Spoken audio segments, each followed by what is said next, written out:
maka tidak boleh ada sekutu satupun bagi Allah. Baik itu dalam hal penciptaan, baik itu dalam hal hukum, baik itu dalam hal hukum, baik itu dalam hal pemerintahan, baik itu dalam hal pemerintahan. Bersama umat tegakkan khilafah. Takbir. Tapi kalau kemudian khilafah itu digoreng-goreng sekarang, terlunta-lunta di Arab, diusir semua negara Islam, lalu kemudian ingin membuat negara Indonesia ini menjadi epicentrum khilafah karena mayoritas penduduknya Islam. Sebentar dulu, kita juga punya ideologi yang harus mengayomi kemajemukan. Kita punya Pancasila, kita punya Bhinneka Tunggal Ika. Khilafah sendiri diusung oleh Hizbut Tahrir di Palestina itu. Karena setelah terjadinya pan-Arabisme dan pan-Islamisme yang gagal total di negara Arab, lalu kemudian mereka terusir dari Palestina, melakukan propaganda di beberapa negara Arab yang pada akhirnya memang ditolak. Lalu belakangan ini datang ke Indonesia.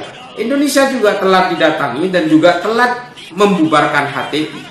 Khilafah ini adalah ideologi politik yang ingin menyingkirkan Pancasila, sama dengan komunis yang dibawa musuh dari Rusia itu, yang memberontak di Madiun pada tahun 1948. Cuma bedanya mereka mengusung ateisme, khilafah mengusung Islamisme, itu saja bedanya. Tapi dasar membawa platform agama ke negara kita, lalu Hizbut Tahrir Indonesia terlalu mudah untuk masuk ke beberapa lini, ke beberapa lembaga, ke kampus-kampus, ke lembaga-lembaga intelektual. Karena apa? Karena dia membawa agama, bahwa kemakmuran satu negara, role model kepemimpinan dan role model kemakmuran itu hanya ada pada zaman Nabi di Madinah. Itu saja.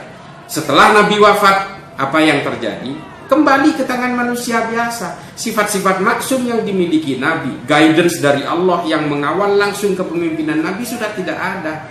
Setelah Nabi wafat, lalu kemudian pemimpin-pemimpin itu sudah memulai dengan konflik-konflik politik. Tapi apa yang terjadi?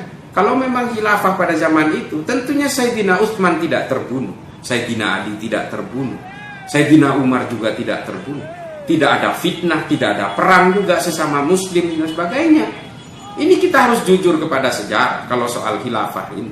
Lalu sekarang dijejalin kepada kita adalah kisah-kisah dan prestasinya. Muhammad Al-Fatih menumbangkan Konstantinopel, perang salib, Salahuddin Al-Ayyubi dan sebagainya. Memang yang bagus-bagus saja yang dijual di negara kita, yang buruk-buruk diumpetin semua, tidak dibaca sejarah itu. Makanya oleh karena itu kita harus berpikir ulang. Khilafah sekarang memang selalu mengatakan bahwa komunisme hanya komunis yang membantai para ulama. Memang betul.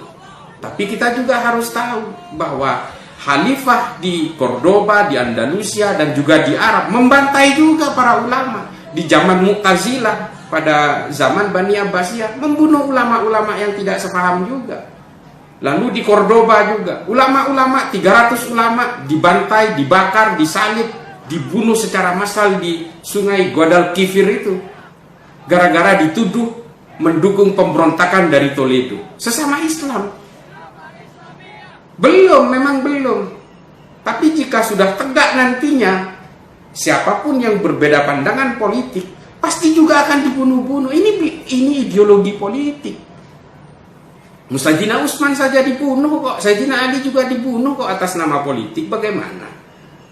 Jadi PKI dan khilafah dan sebagainya dan ideologi-ideologi politik yang lain itu memang tidak mau ada resistensi. Ketika ada resistensi dibunuh. Nggak usah ideologi politik. Pak Harto juga melakukan pembunuhan kok secara tidak langsung, penculikan juga. Siapapun yang merasa melawan terhadap kekuasaan itu akan dibunuh. Sama zaman khilafah juga terjadi seperti itu. Jangan kemudian dianggap bahwa domain pembunuhan itu hanya milik PKI, milik komunisme. Nggak juga. Komunisme ya juga membunuh. Khilafah juga. Jadi inilah mengapa kesimpulan saya bahwa khilafah itu juga adalah ideologi politik. Jangan bawa-bawa agama di situ. Kalau memang ingin berkuasa, ya berkuasa saja dengan cara gentleman agreement. Ikut kontestasi. Kalau memang terpilih, ya itu pilihan rakyat. Kurang lebih seperti itu. Saya hanya ingin mempertegas apa yang sudah saya ungkapkan sebelum-sebelumnya. Demikian, Assalamualaikum warahmatullahi wabarakatuh. Bapak Ibu, ajarkan ke anak-anak sekarang. Hai Ananda, mesti ada dalam keyakinanmu berbaikat kepada khilafah. Mesti ada dalam keyakinanmu akan ada orang yang akan memimpin semesta alam.